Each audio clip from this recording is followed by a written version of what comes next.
암스테르담과 네덜란드는 전반적으로 유럽에서 가장 쾌적한 곳 중 하나입니다. 아늑하고 세련되게 설계됐습니다.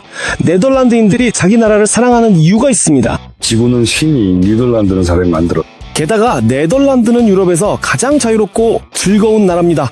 암스테르담의 비는 뭔가 버섯비 같아요. 그래, 나도 벌써 한번 정말 먹어보고 싶어졌어. 이건 내가 땅을 느끼는 방식이야. 나는 우주적인 존재라서 항상 땅과의 접촉을 유지해야 돼. 그냥 아마도 미친 사람일 뿐이야. 그리고 나는 설명할 수 없는 행동을 해. 나는 암스테르담을 어른들을 위한 디즈니랜드라고 불러. 암스테르담 중심 게이 클럽이 있는데 벌거벗고 있으면 무료로 들어갈 수 있어.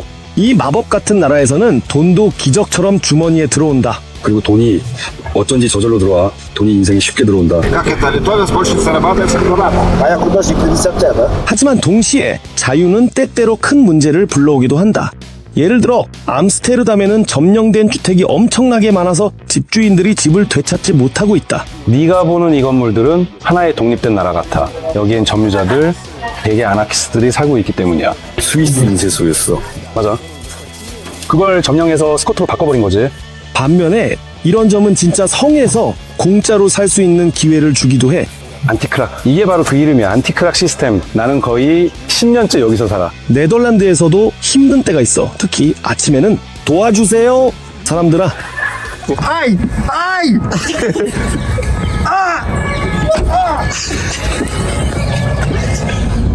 나는 우크라이나 오지 않았지. 이번에는 네덜란드에 육로로 왔어. 초록 들판과 양떼가 끝나고 암스테르담이 시작됐지?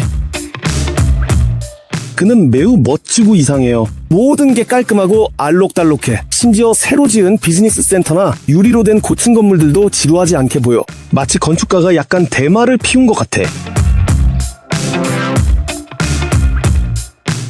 여긴 또 자전거 천국이야. 자전거 도로, 트램 안에 자전거 거치대, 자전거 주차장, 자전거 신호등, 자전거용 철도 건널목까지 있어. 자전거 타는 사람들이 너무 빠르게 지나가서 나는 걷는 게 무서울 정도야.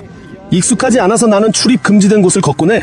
이렇게 생긴 자전거 도로는 걸어다니지 않는 게 좋아. 그러니까 자전거 도로는 그냥 다른 타일로 깔려 있는 것 같아.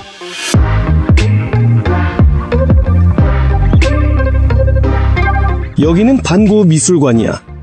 세상에서 가장 독특한 화가 중 한 명이 살았던 나라가 어디겠어. 여기지.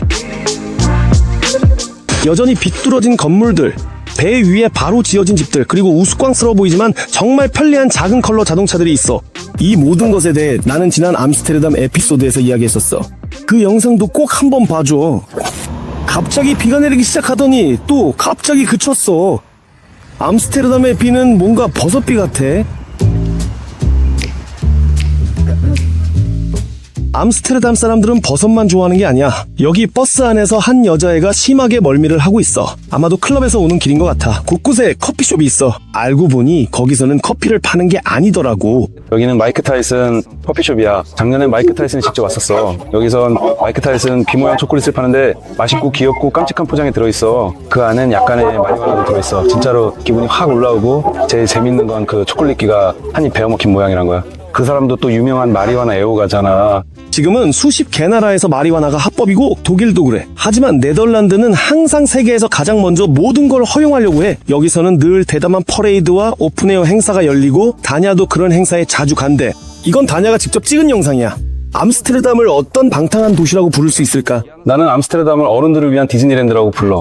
이건 사실 70년대, 60년대 말에 마리화나와 가벼운 마약이 합법화되면서 시작됐어. 그리고 여기서는 기본적으로 항상 매춘이 거의 합법이었지. 암스테르담은 모험의 도시야. 연 2천만 명 관광객, 85만 명 거주. 여긴 섹스샵이야. 우리가 굳이 들어갈 필요는 없을 것 같아. 근데 봐봐, 네가 주목하면 알겠지만 이제 이걸로 체인점을 만들었어. 이곳에서 시작해 나중에는 다른 유럽 국가에도 문을 열었지. 근데 거기 안을 들여다보면 정말 끔찍한 것들이 팔리고 있어. 이거 다 게이들을 위한 거야? 맞아. 근데 나는 정말로 암스테르담이 세계에서 가장 자유로운 도시라고 확신해. 예를 들어 여기서는 이미 40년 넘게 LGBT 프라이드가 열리고 있고 그들은 최대한 자유롭게 느끼고 있어. 여기서는 무지개를 자주 볼 수 있어. 이제는 어디가 자연현상의 상징이고 어디가 LGBT의 상징인지 구분이 안 될 정도야. 저기 베스터 교회를 배경으로 바로 뒤에는 안내 프랑크 박물관과 게이 기념비가 있어. 근데 네가 지금 보고 있는 게 바로 호모 모뉴먼트라고 불리는 거야. 즉 모든 게이와 레즈비언을 위한 기념비지. 무엇보다도 이 기념비는 2차 세계대전 때 살해당하거나 고문당한 게이와 레즈비언을 위해 세워졌어. 핀포인트는 모든 게이와 레즈비언이 정보를 얻을 수 있는 공식적인 장소야. 암스테르담에서는 이미 40년이 넘게 프라이드가 열리고 있어. 예전에는 게이 프라이드라고 불렸지만 지금은 그냥 프라이드라고 해. 이건 거의 5일 동안 이어지는 축제이고 이제는 다른 도시들에서도 열리고 있어. 하지만 이 축제는 암스테르담에서 시작됐고 가장 중요한 행사는 나라의 중심 광장인 담 광장에서 열려. 여기서는 아침까지 엄청난 게 이 파티가 벌어져.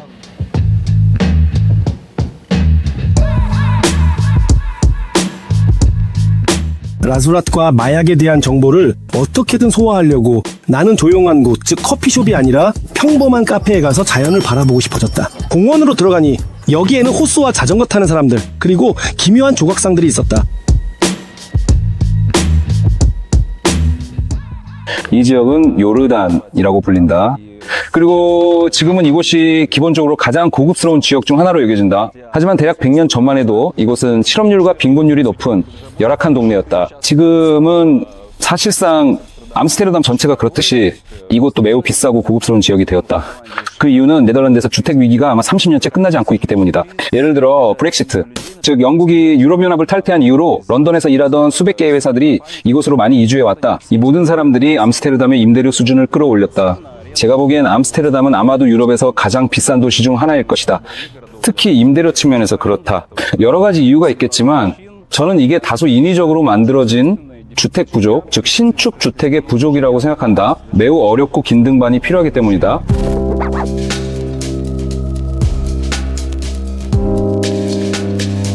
더 저렴한 곳은 결국 점령당한다는 뜻이군요. 남의 부동산을 점령하는 사람들을 스쿼터라고 부릅니다. 그리고 암스테르담에서는 그들이 이런 집 수백 채를 점령했습니다. 이곳은 큰 인쇄소입니다. 네, 그곳을 점령해서 스쿼트로 바꿨죠. 그 건물이 점령당한 건가요? 네, 아직 점령된 상태입니다. 네덜란드에서는 사람들이 교묘하게 다양한 법률 개정과 상황 변화를 이용해 돈을 벌려고 합니다. 즉, 이 모든 것을 합법 영역으로 옮겨 모두가 돈을 벌 수 있게 하고 또 이 모든 것이 사회에 기여하도록 하려는 거죠. 그래서 이곳은 아직도 일종의 안티크락으로 운영되지만 공식적으로는 갤러리로 등록되어 있습니다. 그럼 실제 소유주는 건물을 잃은 건가요? 이제는 결국에는 정말로 완전히 그런 상황이 된 건가요? 네, 맞아요. 네. 이건 또 다른 집인데 역시 시내 중심가에서 멀지 않은 곳에 있어요. 별도의 나라처럼 느껴져요. 여기 스쿼터들, 네덜란드로 크라커크라크 점거자들이 살고 있어요. 즉 이들은 대체로 무정부주의자들이거나 집이 없는 사람들이 이 건물을 점령한 거죠. 이 일이 일어난 건 제 기억이 맞다면 30년 전쯤, 어쩌면 40년 전일 수도 있어요. 여기가 그들의 웹사이트인데 여기에는 행사 포스터들이 올라와 있어요. 여기에는 여러 그룹들이 있어요. 이제는 대체로 서로 소통하면서 모든 일이 조직적으로 이루어지고 있어요. 즉 네덜란드법에 따르면 어떤 건물이 6개월 이상 비어 있으면 이런 사람들로 이루어진 그룹이 보통 자물쇠를 따고 그 건물에 들어가 점거할 수 있어요.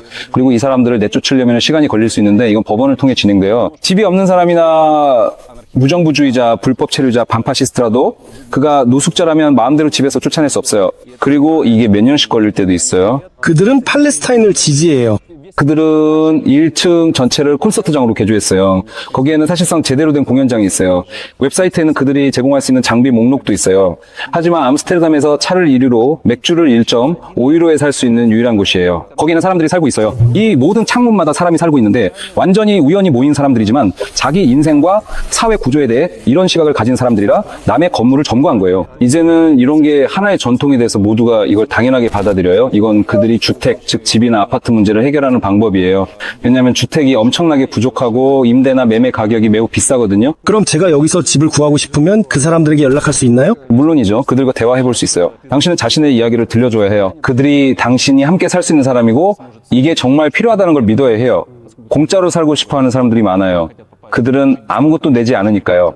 다냐 역시 주택 점유 산업에 직접 관여하고 있습니다. 그리고 우리는 그가 살고 있는 성에 가기 위해 도시 외곽으로 향합니다. 150년 전 이곳은 물을 퍼내고 수위를 조절하는 증기 펌프장이었어요. 여기는 숨은 시스템이 있어서 나중에 이 건물을 박물관으로 개조했죠. 우리는 넓고 조용한 강운하를 천천히 지나가는데 그곳에도 여전히 사람들이 살고 있고 이제 곧 저택의 부지에 들어섭니다. 여기는 정말 완전히 주거지역이에요. 그리고 여러분이 지금 눈앞에서 보고 계신 이 장면의 뒤쪽으로는 이 모든 저택의 넓은 부지와 정원이 본격적으로 시작되어 펼쳐집니다. 입구에는 십자군 원정에 연관된 유명한 네덜란드 가문의 가문 문장과 이 저택이 건축 기념물임을 알리는 안내 표지판이 있습니다.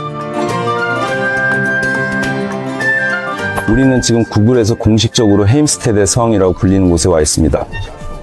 헤임스테드는 약 5만 명이 사는 작은 도시로 하를럼 근처에 있습니다. 이곳은 과거에 홀란드의 수도였습니다. 그리고 이곳은 역사적인 장소로 이 도시가 여기서 시작되었습니다. 네, 다냐가 여기서 살고 있어요. 그가 이 성을 점령한 건 아니고 오히려 스쿼터들이 여기 정착하지 못하도록 고용된 거예요. 이제 이곳은 다냐의 집이 되었고 그것도 거의 공짜로요. 이 건물은 과연 어떤 용도로 그리고 왜 14세기에 지어진 건가요? 이 건물은 사실은 어떤 기술적인 목적이 있었던 것이에요. 그때는 물을 퍼내는 바로 그 풍차가 고문실이거나 혹은 노예들을 가뒀던 그런 곳이었을까요, 정말로? 아니요. 이 미니 궁전이 비둘기집이라면 이 영지의 규모가 얼마나 컸을지 상상해보세요. 이게 어떻게 비둘기집이라는 걸 알 수 있고 왜 이렇게 큰 거죠? 14세기에는 사람들이 조금 다르게 말하자면 달랐죠. 하지만 그때 뻐꾸기도 있었겠네요. 이 다리는 1669년에 스페인과의 80년 전쟁이 끝난 후에 지어졌어요. 스페인과 네덜란드 사이에는 개신교 탄압 때문에 80년 전쟁이 있었죠. 그리고 그 전쟁이 끝났을 때 이 다리가 세워졌어요. 성은 2번이나 파괴되었습니다. 남아있는 것과 구글에서 공식적으로 하임스테드 성으로 표시된 곳은 사실 마구간입니다. 그 안에는 방이 20개 있습니다. 다냐는 여러 대형 건물과 넓고 넓은 부지, 공원, 잔디밭, 심지어 작은 숲까지 직접 꼼꼼하게 관리하고 있어요.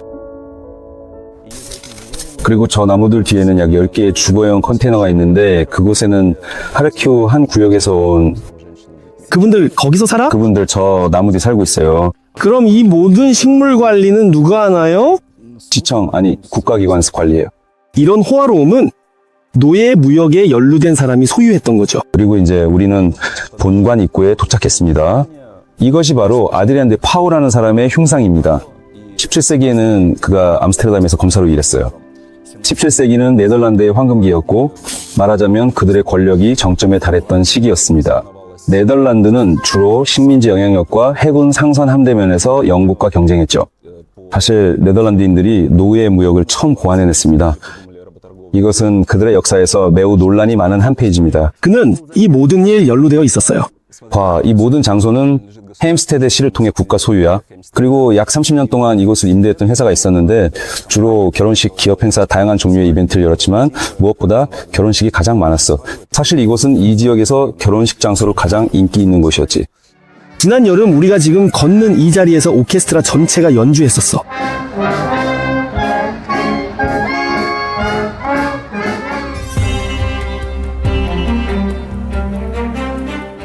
그리고 정말로 기마병을 위한 아주 높은 문들이 있어. 예전에는 이 거대한 그리고 또 하나 정말 흥미로운 사실이 있는데 최근에 국회의원 선거가 있었을 때 이곳이 투표소로 사용돼서 이 테이블도 마치 그 시절에서 온 것 같아. 이 작은 트럭에서 아이들에게 벌의 중요성을 설명해 줬어. 실제로 벌의 개체수가 줄어드는 문제가 있긴 해. 다냐는 좀 더 작은 집들 중 하나에 살고 있어. 이 집은 대략 150년 정도 됐어. 여기는 차를 마시는 집이었어. 그러니까 5월부터 9월까지 이 밖에 대략 10개 정도의 테이블이 놓였고 안에서는 사람들에게 차를 내주고 사람들이 차를 마셨지. 여기가 계산대가 있던 곳이야. 내가 이사 왔을 때 전문 장비가 남아 있었어. 여기서 사람들에게 차를 내주고 서비스를 했지. 그리고 보면 알겠지만 여기는 남녀 화장실이 따로 있어. 그리고 이곳이 바로 테이블이 놓여 있고 영국식 스타일로 차를 내주던 공간이었어. 이 집은 정말 여러 번이나 지역 행사 포스터에 자주 등장했어. 내가 찻집에서 일하고 차를 마시는 집에 살고 있다는 걸 생각하면 내 인생의 모든 것이 사실상 우연인 거지, 그렇지? 이건 우연이지만 동시에 정말 놀라운 일종의 카르마적인 필연이기도 해.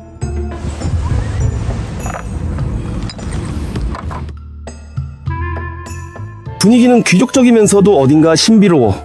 오래된 가구, 그림, 악기들, 심지어는 샤먼의 북까지 있어. 그리고 다냐의 점심은 코코넛 오일을 곁들인 옥수수야. 우리 점심은 정말로 몰도바식이야. 자, 여기가 내 방이야. 그러니까 나는 2층에서 모든 걸 다 하기로 했어. 그리고 위층에는 방이 2개 더 있고 욕실도 있어. 계약상으로는 다냐가 여기서 혼자 살아야 하지만 콜레를 받아줬어요. 이 집을 스쿼터들로부터 지키고 있어요. 너 스쿠터야? 나 스쿼터야. 아하. 결국 네가 점령할 수 없는 걸 점령해냈네. 그래. 그러니까 이건 불가능한 일이고 아무도 할 수 없는 거야. 하지만 나는 이렇게 했어. 나는 다냐의 의식에 침투해서 몇몇 버튼을 눌렀더니 다냐가 그냥 나를 손님으로 초대하게 된 거야. 콜리아는 인생에서 힘들이지 않고 조금 더 여유롭게 매일을 즐기려고 노력하면서 음악을 하면서 산다. 암스테르담에 막 도착했을 때 이미 모이차이에서 내 콘서트가 있었어. 그러니까 이거는 운명이었지. 그리고 가끔씩 우리는 만났어. 항상 뭔가 그런 식의 교류가 있었지. 오, 안녕. 올라라라. 그리고 말하더라고. 성에 놀러 오라고. 내가 본 무슨 성이야? 뭐 물론 갈 거긴 한데 지금은 아니고 언젠가 갈게. 결국 나는 암스테르담에서 자전거로 1시간 반 달려 여기까지 왔어. 이건 이미 모험이었어. 그들이 말하더라. 여기 원하는 만큼 머물러도 돼. 난 생각했지. 그 전에는 그냥 살고 있었어. 임시 보호 프로그램으로 숙소를 받았거든. 호텔에서 숙소를 받았어. 그리고 그 방은 두 사람이 쓰는 방이었어. 거기서 머물고 편안하게 지내기엔 충분했지만 이 모든 주방이나 드럼 세트, 피아노 같은 걸 펼치기엔 부족했지. 그게 바로 내 꿈이었어. 내가 창작할 수 있는 공간이 있는 것. 그 전에는 여행을 다녔고 내가 갔던 모든 나라에서 뭔가 작은 물건을 하나씩 샀어. 그렇게 해서 나만의 트랙 컬렉션이 쌓이게 됐어. 내가 가진 플루트들도 있고 인도 플루트, 미국 플루트, 남아메리카에서 온 플루트도 있어. 가끔씩 그것들이 떨어지기도 해.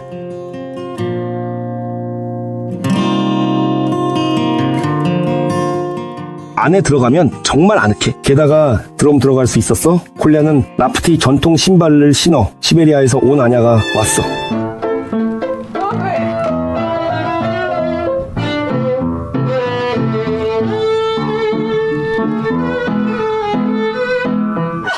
Почему надо? Народ просит. 날씨가 좋을 때면 콜리아는 드럼을 들고 마당으로 나가.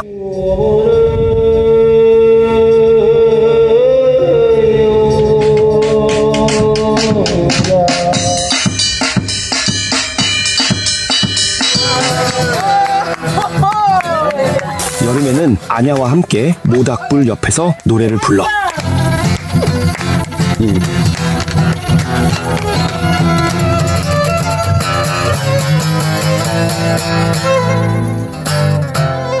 내 오랜 꿈이었는데 드디어 이루어졌어. 그리고 나는 매일 피아노로 음악을 연습할 수 있는 기회가 있어. 피아노는 내가 가장 좋아하는 악기라서 아냐가 우리에게 와주는 게 정말 행복해. 아냐는 또 콘트라베이스도 연주해. 그런데 암스테르담에서 음악으로 돈을 벌 수 있어? 할 수 있고 해야 하고 실제로 계속 그렇게 하고 있어. 넌 어떻게 하는데? 나는 그냥 연주해. 나는 교회에서 콘서트를 하고 명상 음악, 플로우 음악, 즉흥 음악 콘서트도 해. 거리에서는 해본 적 없어? 해봤어. 나도 해봤어. 어떻게 진행이 궁금하다.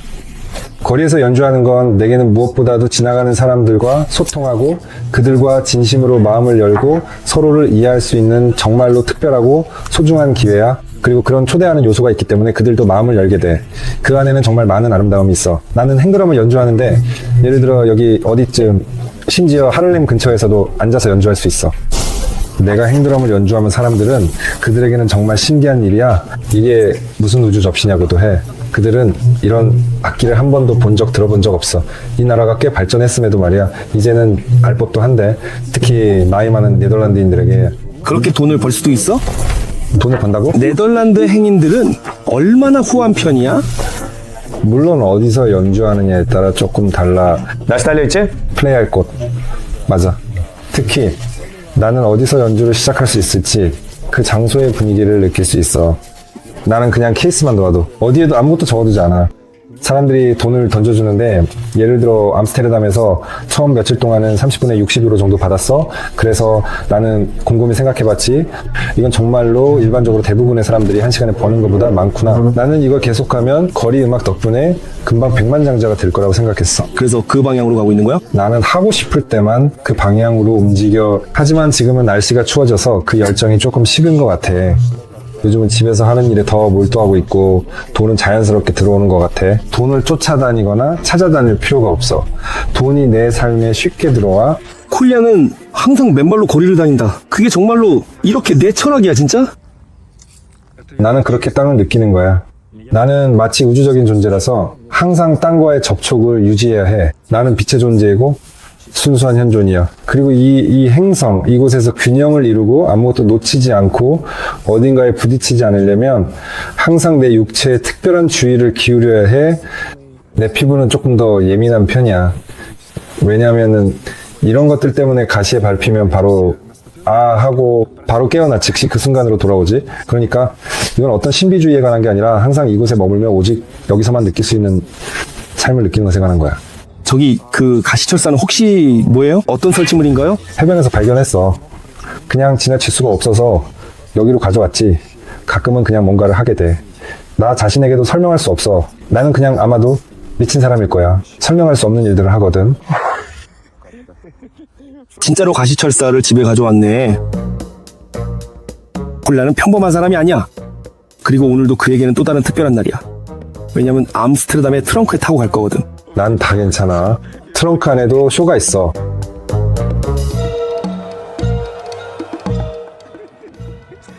그러니까 안 보이게 하는 게 좋지. 우리가 차에다 못 타서 콜리아를 경찰한테 숨길 거야. 만약 뒤에 경찰이 오면 넌 바로 연기해야 해. 그게 내가 아니고 당신이 생각하는 그런 게 아니에요. 콜리아야. 나 안 불쌍해, 정말로. 너희 채널이 너 이거 못하지로 변하는 것 같아. 트래쉬 콘텐츠야. 도와주세요, 여러분. 콜리아, 만약 뭔가 있으면 윙크해. 너 그의 손을 잡고 있는 거야? 한 손만. 콜리아 두 번째 손은 어디 있어? 왜 우리가 콜리아를 트렁크에 태우고 가는 거야? 네덜란드는 가장 비싼 대중교통이야. 콜리아는 당연히 콜리아 저렴 교통수단? 자기 지출 최적화하는 거야. 내 말은 우리가 그를 6번째로 실내에 태웠으면 불법이었을까? 아니면 지금처럼 해도 불법인 거야? 네덜란드에서는 사실상 거의 모든 다른 나라에서는 비교적 관대하거나 아예 처벌하지 않는 아주 사소한 것들까지도 네덜란드에서는 운전이나 안전과 관련된 모든 것에 대해 최대한의 벌금을 부과하는 것 같아. 단 속에 걸리면 콜리아를 숨겨야겠네. 숨기는 게 나을까? 그럼 확실하게 숨겨져 있어. 콜리아에게 마이크 줘봐. 콜리아가 어떻게 지내는지 말해봐. 혹시라도. 네, 안녕하세요. 덜컹거릴 때는 어때? 아니, 여기에는 덜컹거림이 없어. 여기 도로는 완벽해. 나는 이렇게 타보는 게 처음인데 정말 마음에 들어. 이렇게 계속 타고 다니고 싶어. 사실 이렇게 벨기에까지도 어쩌면 파리까지도 갈 수 있을 것 같아. 너 우크라이나에서 올 때는 이렇게 안 왔어? 아니. 나는 우크라이나에서 자선 투어로 왔었어. 콜리아가 트렁크에서 쉬는 동안 나는 네덜란드의 친환경 에너지와 머리 위로 지나가는 비행기들을 바라보고 있어. 이 근처 어딘가의 암스테르담으로 향하다. 2014년에 우크라이나 상공에서 격추된 말레이시아 항공 MH17편을 기리는 추모비가 세워져 있어. 그때 네덜란드 시민 거의 200명이 목숨을 잃었지. 여기 추모비로 가는 표지판이 있어. 그들의 이름이 이 돌에 새겨져 있어. 비행기 추락 때 네덜란드에 있었지? 맞아. 그때 반응을 어떻게 설명할 수 있을까? 충격이었지. 지금도 그 모든 법적 절차가 계속되고 있어. 하지만 사람들은 정말 충격을 받았어. 네덜란드 영토의 약 3분의 1, 어떤 사람들은 40%까지 바다보다 낮은 곳에 있다고 해. 네가 도착한 공항도 해수면보다 거의 4m나 낮은 곳에 있어. 이건 네덜란드에서 굉장히 중요한 주제야. 왜냐하면 예를 들어 여기에는 세금이 있어. 나는 1년에 대략 250유로, 많게는 300유로 정도를 모든 수자원 인프라 유지비로 세금으로 내고 있어. 정말 어려운 일이야. 이 분야에서 네덜란드인들은 세계 최고의 전문가라서 전 세계에서 이들을 초청해 수자원 인프라와 방제 시스템을 설계하고 건설하며 개선해. 특히 홍수로부터의 보호가 가장 중요하지. 네덜란드의 역사는 물 대양을 정복하는 것, 육지를 개척하는 것과도 때려야 뗄 수 없는 관계야. 이런 속담이 있어. 신이 지구를 만들었고 네덜란드는 네덜란드인들이 만들었다. 운하나 물길을 따라 나라 안에서 여러 곳으로 갈 수 있어? 어디든 가지. 교통수단으로 배 이용해 본 적 있어? 글쎄요, 그냥 보세요. 제가 원하는 만큼 자주는 아니지만요. 예를 들어 전기보트를 빌려 하를럼 중심지에서 집까지 25분 만에 간 적이 있어. 차보다 더 빠르네. 차로 가는 거랑 거의 비슷한 시간이지. 그리고 이쪽 분야, 즉 첨단 기술의 메가 요트에서는 독일인들과만 경쟁할 수 있을 정도야. 그 옆에 더 작은 요트들도 있어. 이건 지금 완공 중인 요트의 뒷부분이야. 역사적으로 암스테르담은 대형 항구였지. 지금 그 항구로 다가가고 있어. 난민들이 사는 크루즈선이야. 사실 화물항은 오래전에 암스테르담에서 옮겨졌고 지금은 해안 지역이 아름답게 재개발됐어. 이제 암스테르담은 유럽의 비즈니스 중심지야. 여기에는 부킹, 테슬라, 우버, 넷플릭스, 아디다스, 나이키 같은 대기업들의 오피스가 있어. 이 지역 아래에는 끝이 없는 주차장이 있는데 거기서 우리는 트렁크에서 쉬고 있던 지친 콜랴를 풀어줄 거야.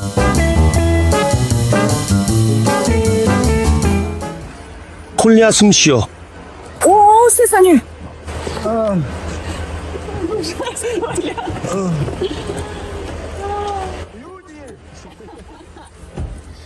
지금이 무슨 보톡스 시대야. 웃음. 정말 몇 세기야 지금? 그리스도가 태어나셨다.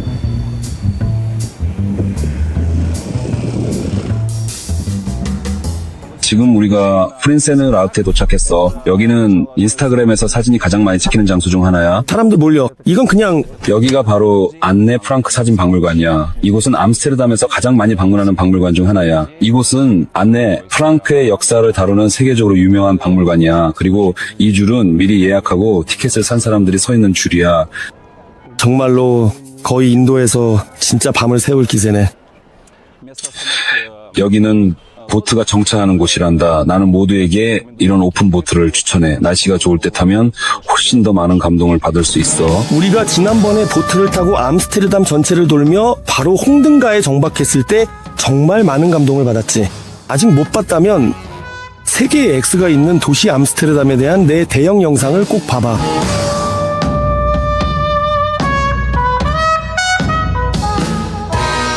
여기는 항상 공사 중이야. 맞아. 대략 200개의 다리를 수리하고 있는데 그 중에는 300년, 심지어 그 이상 된 다리들도 있어. 이 거리들은 다냐가 매일 걷는 곳이라 거리의 상인들과 예술가들까지도 다 알고 있어. 이 리투아니아 사람의 이름은 피다스인데 그는 방금 자신의 그림을 팔았어. 그는 정말 독특한 사람이야. 얼마 전에는 그의 그림 여러 점이 한꺼번에 도난당했지. 화장실. 처음으로 전체 컬렉션 48개의 작은 것들 모두 카메라가 없어. 나는 보여줄 수 없어. 사람들이 컬렉션을 왜 필요로 하죠? 그냥 단순히 파괴하려고. 나는 네덜란드 사람이 아니라 리투아니아 사람이고 수채화로 더 많이 버는 화가야. 그래? 그리고 내가 어떻게 파괴될진 몰라. 2019년 6월에 나는 런던에 살았어. 한 작품을 얼마나 오래 그리는지 말씀해 주세요. 이건 정말 아름다워. 이건 완전히 22년 전에 내 모든 걸 도둑 맞았어. 컬렉션 전부를 도둑 맞았지. 하지만 나는 이런 스타일로 인쇄, 잉크와 수채화로. 이건 이틀, 3일 걸려. 이건 한 달이야. 달 걸렸고 디테일 많죠. 그래? 이건 물론 원본이 좀 더 커. A3보다 약간 더 커. 그래, 이건 15년 전에 그렸고 그때 내가 12살이었어. 나는 암스테르담 사진만 해도 최소 5,000장은 가지고 있어. 그냥 그렇게 그럼 그 모든 걸 훔쳐간 사람들과는 무슨 갈등이 있었던 거예요? 뭐 계속 그랬지. 그 사람들은 현지인이에요? 맞아. 현지인도 있고 리투아니아 사람도 있어. 누가 짓을 했는지 아세요? 내 생각엔 한스 클라우스만이야. 그리고 그가 나를 지켜보고 있어. 겨울에 내가 앉아 있었지. 어쩌면 내가 화장실에 가려고 했을 때 아주 큰 배낭을 두고 갔어. 그 사람이 이미 알지, 재빨리 내 배낭을 들고 도망쳤어. 그들이 질투하네요. 혹시 엄청 많이 버시나요? 뭐 가끔은 그래. 많이 벌지 않아도 그래도 나를 망치고 싶어 해. 뭐 이상한 사람들은 어디에나 있어. 매일은 아니지만 가끔 빅하우스가 이민자라서 곤욕을 치르기도 해요. 별별 인종차별주의자들 그리고 나치 같은 그런 사람들이 와서 뭐라고 하기도 해. 정말 별의별 이야기를 하기도 하지. 그리고 튀니지로 가라고도 해. 나는 차분하게 대답할 수 있어. 바로 인터넷에서 그들에게 말하지. 자주 왜 여기 왔냐고 말하는 사람 있나요? 아니 전혀 아니야. 그냥 그런 적대적인 사람들이 있을 뿐이야. 정말 좋은 친구들도 있어. 진짜 친구들. 여기 젊은 네덜란드인들이 그렇지. 옆에 있는 저 여성분은 혹시 경쟁자세요? 경쟁자야. 진짜로. 기타스는 물론 농담을 잘하지만 목소리에는 약간의 서운함이 묻어났어요. 우린 다시 다니엘성으로 갑니다. 거기서 그는 이런 집을 어떻게 얻었는지 말해줄 거예요. 이 모든 이야기는 안티크락이라고 불려요. 제가 알기로는 이건 완전히 독특한 네덜란드식 이야기예요.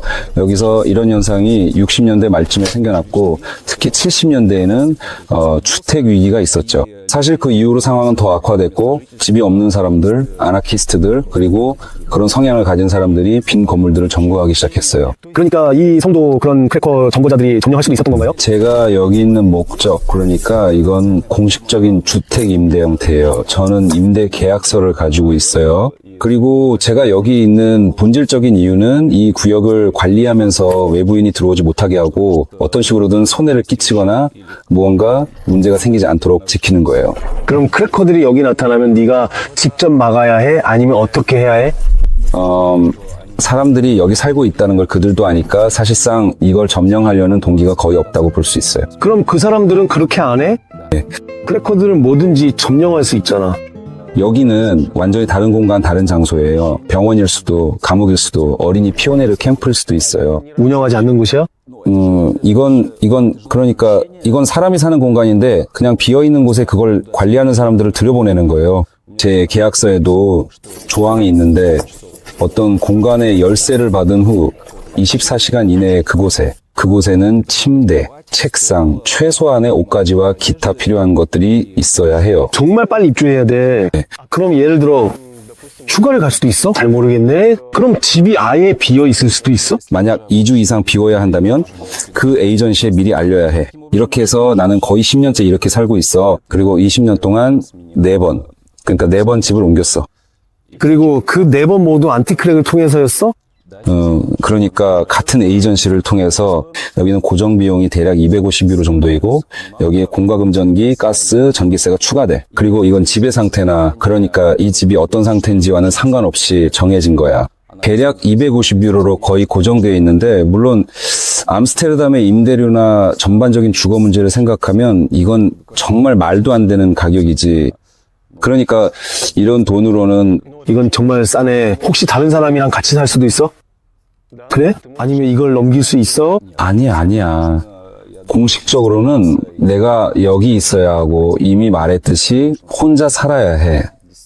그리고 계약상 나 말고는 아무도 여기 있을 수 없어. 그 전에 네가 지켰던, 그러니까 네가 경비를 맡았던 곳들은 어떤 곳이었어? 이전 3군데. 가장 처음에는 정확히 말하자면 로테르담 교회에 있는 집이었는데 거기서 정말로 거의 6년을 살았어.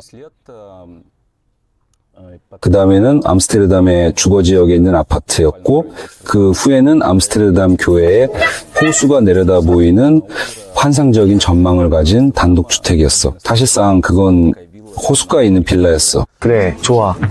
그럼 아파트 말인데 왜 집주인이 그냥 임대하지 않고 너한테 더 싸게 빌려줬던 거야?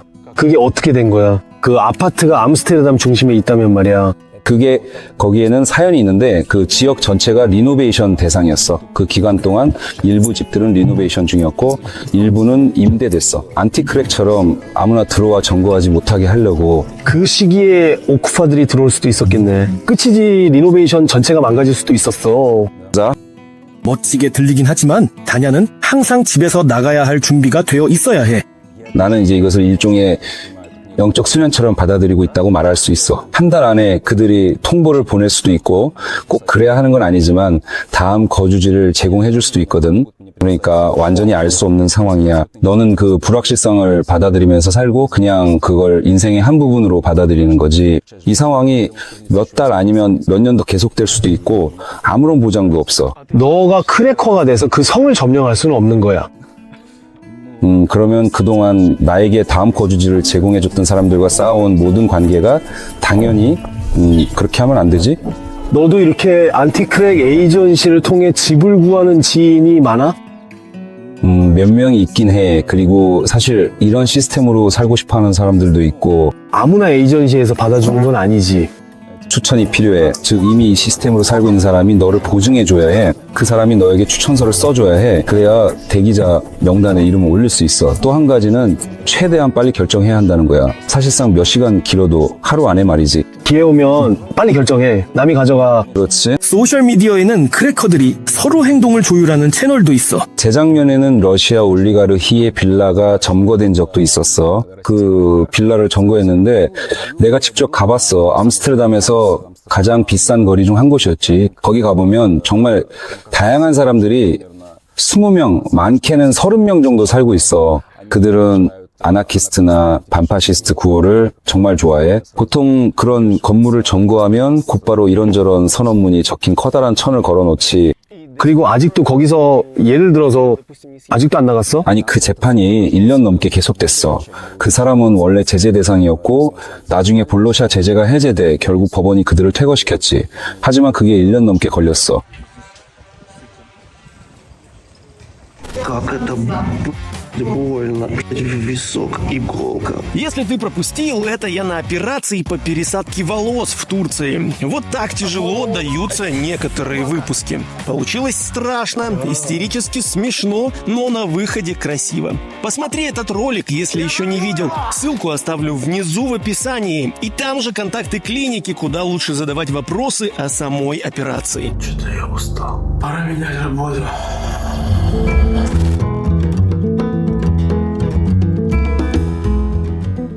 이 찻집에서 다냐는 자신의 모든 근무 시간을 보냅니다. 그는 이곳의 매니저이자 수석차 전문가이며 특별한 상태의 마스터입니다. 그리고 그가 다도식을 진행하는 동안 저는 녹색 액체를 천천히 마시고 있습니다.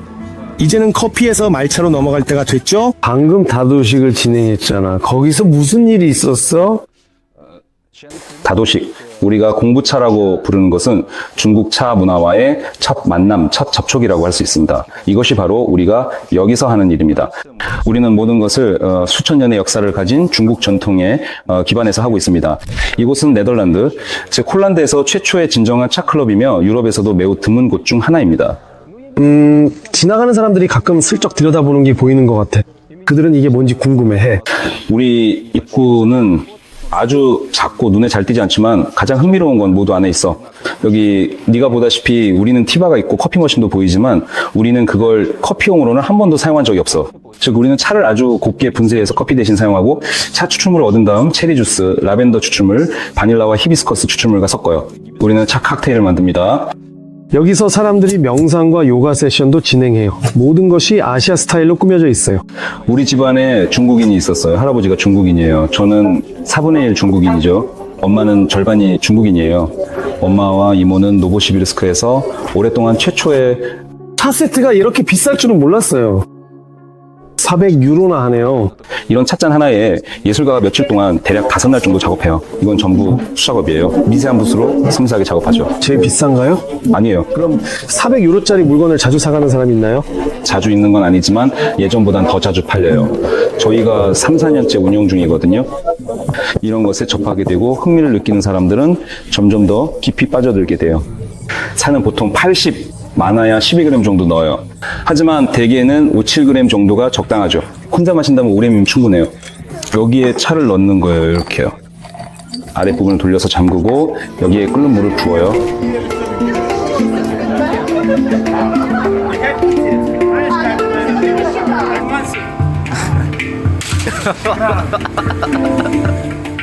폴레도 여기 자주 와요. 이 마법 같은 접시에서 연주도 하고 보이차도 우려요. 그러니까 저는 그거 없이도 할 수 있어요. 이게 차에 의존한다는 뜻은 아니에요. 하지만 그와 함께 있으면 뭔가 더 즐겁고 좀 그러니까 이런 식으로 정말로 마약에 빠뜨리려는 사람들이 말할 것 같네요. 우리 같이 정말 한 번쯤은 마셔보자. 보이차? 뭔가 검은색의 이상한 냄새에 처음에는 차에서 기대하지 않았던 그런 무언가가 있어. 보통 사람들이 티백으로 마시는 차와는 달라. 그래서 우리는 이렇게 한 잔씩 계속 마셨어. 그가 이렇게 조금씩 마셔야 해. 한 잔씩 계속. 그가 말하길 그래 중국인들은 이렇게 마셔. 나는 아침에 보이차 마시는 걸 정말 좋아해. 예전에는 사실 정말 보이차에 대해 아무것도 몰랐던 시절이 있었어. 내가 처음 보이차에 대해 들었을 때 그 단어만으로도 뭔가 내 친구가 말해줬는데 그 친구는 항상 나에게 이국적인 걸 제안했어. 그래서 나는 항상 와 이게 뭐지라고 생각했지. 우리는 앉아서 중국인들처럼 차를 마시며 그런데 어느 순간 내 내면의 상태가 뭔가 달라진 걸 느꼈어. 그래서 내가 그에게 말했어. 이거 혹시 마약성 차 같은 거 아니야? 뭔가 그런 게 들어있는 거야? 그랬더니 그가 상태가 변하긴 하는데 이건 완전히 건강한 변화라고 하더라고. 카페인 같은 거지. 그래. 거기엔 카페인이 들어있어. 보이차도 결국 같은 차인데 가공 방식이 다를 뿐이야. 보이차도 일반 차와 똑같은 차나무에서 자라. 그래 정말 똑같은 잎이야. 보이차는 얼마나 많이 마실 수 있어? 마실 수 있는 만큼 마시면 돼. 나는 이걸 직감적으로 정해. 나는 특히 아침에 일어나서 많이 마시는 걸 좋아해. 나한테는 그게 하나의 의식이야. 나는 앉아서 나에게 차와의 교감은 자신과 연결되는 아주 자연스럽고 편안한 방법이야. 암스테르담에는 나는 손님으로 와. 여기서는 내가 사는 곳에 비해 삶이 정말 활기차. 그런데 네가 입은 이 모습은 뭐야? 예수야? 이건 나한테 정말 가까운 이미지야. 내가 그렇게 느끼고 있기 때문이야. 네가 예수처럼 느껴진다는 거야? 아니 내 기분은 멋진데 좀 겸손하지 않은 것 같아. 나는 내가 천연 섬유를 정말 좋아한다고 느껴. 나는 모든 천연 소재를 좋아하고 특히 자연에서 온 면이 주는 부드러움과 따뜻함이 참 좋아. 이런 천이 주는 촉감과 느낌이 너무 좋고 마치 내가 고대에서 온 것 같은 특별한 기분이 들어서 더 좋아. 나는 고대의 분위기와 그 시절의 단순함이 마음에 들어.